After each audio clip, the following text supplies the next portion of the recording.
Hi, I'm Matthew Decourt with Maxwell. Well, fall has arrived and I wanted to take a few minutes to explain where the marketplace is now, what is driving the market, and make a few predictions about the future. Let's get started. We all see the news headlines about how much the real estate market is going to crash. My advice? Ignore the headlines. What sells newspapers? Death and destruction. So the focus on the worst case scenarios. Secondly, the national news is typically focused on Vancouver or Toronto.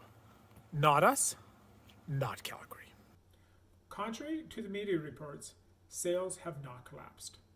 Going back a decade, September 2022, in terms of sales, was only surpassed by September 2021 when we were still loving almost free COVID money in September 2014.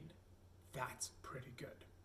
In monetary terms, because of higher prices, Calgary has never seen a higher September, ever. The media is right that the increase in rates is having an impact. I've been licensed since the late 90s and have never seen interest rates rise so fast. However, three things stand out. First, the rates aren't crazy high, and compared to what we've traditionally had, they still might be low. We just got very spoiled with the rates between the flood of COVID cash last year and quantitative easing from a decade ago. Today's rates aren't outrageous.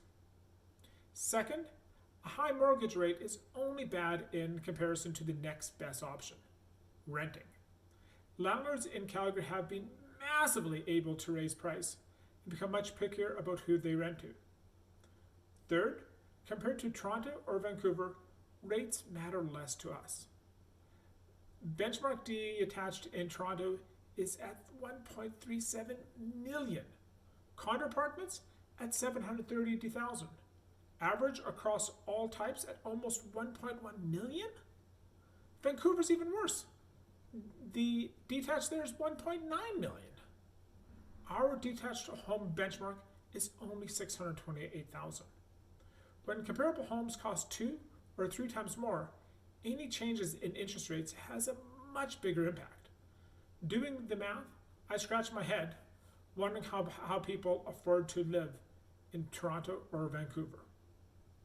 In fact, I think Calgary, and Alberta in general, is likely the best place in Canada to live. Just sticking to economics for a minute, a big fear is a recession, either national or global, triggered by high energy prices. Well, high oil is good for Alberta. We export oil. We make more money. If high food prices are a big issue, another potential cause for a recession, well, I love Alberta beef, and our wheat fields, and canola, and barley. Yes, we import bananas and seafood, but we are a net exporter of food, some 12.4 billion in food exports.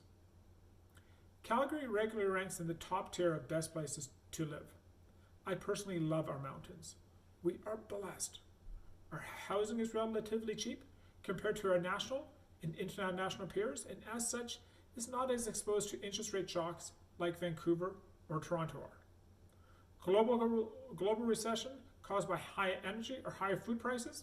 Again, we are well positioned. I love my city. If you aren't living here, I suggest you try it. Till next time.